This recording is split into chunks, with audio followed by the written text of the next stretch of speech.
कराची की इंसदाद दहशतगर्दी अदालत में नकीबुल्ला महसूद कत्ल केस की समाअत। सब इंस्पेक्टर अमानुल्लाह मरवत और शुएब शूटर समेत 7 मुलजिमान ने अदालत में सरेंडर कर दिया। महकमा एक्साइज एंड टैक्सेशन ने इमरान खान को लग्जरी टैक्स का नोटिस भिजवा दिया। समान पार्क घर का 14,40,000 रुपए टैक्स अदा करने का हुक्म। इमरान खान ने नोटिस वसूल कर लिया। लाहौर हाईकोर्ट रावलपिंडी बेंच ने शीरी मजारी की नजरबंदी कलअदम करार दे दी। अदालत का तहरीक इंसाफ की रहनुमा को फौरी रिहा करने का हुक्म। कराची में मुंतखब बल्दियाती नुमाइंदों की हल्फ बर्दारी की तकरीब। जिला जुनूबी में हल्फ बर्दारी तकरीब ताखीर का शिकार। पीपल्स पार्टी के कारकुन का कैमरामैन पर तशद्दुद। मीडिया के एहतजाज पर जियालों ने नुमाइंदों को धक्के दे दिए। ऑडियो लीक्स की तहकीकात करने वाले जुडिशल कमीशन ने अटॉर्नी जनरल से तमाम ऑडियोज के ट्रांसक्रिप्ट तलब कर लिए।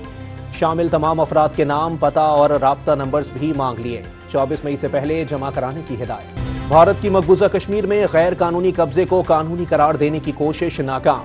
नरेंद्र मोदी तन्हाई का शिकार। मकबूजा कश्मीर में मुतनाज़ा G20 इजलास आज होगा।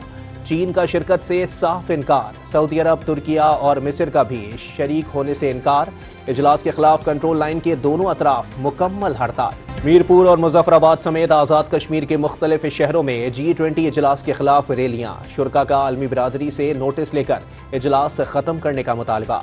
पेशावर में रेडियो पाकिस्तान को आग लगाने वाले मरकजी मुलजिम को पुलिस ने पकड़ लिया। वीडियोज और नादरा की मदद से मरकजी मुलजिम की पखा गुलाम से गिरफ्तारी अमल में आई। खैबर पख्तूनख्वा में 9 मई के पुरतशद्दुद मुजाहिरों के इल्जाम में गिरफ्तार अफराद की तादाद 2000 तक पहुँच गई। 25 मई को मुल्क भर में यौम तकरीम शहदाए पाकिस्तान मनाने का फैसला। मुल्क भर में तकरीबात को नुमाया अंदाज में पेश किया जाएगा। शहदा के साल सवाब के लिए कुरान खानी और दुआओं का एहतमाम किया जाएगा। और इंटरबैंक मार्केट में डॉलर 1 रुपये 3 पैसे महंगा होने के बाद 286 रुपये 85 पैसे का हो गया। ओपन मार्केट में 2 रुपये इजाफे से 301 रुपये का हो गया।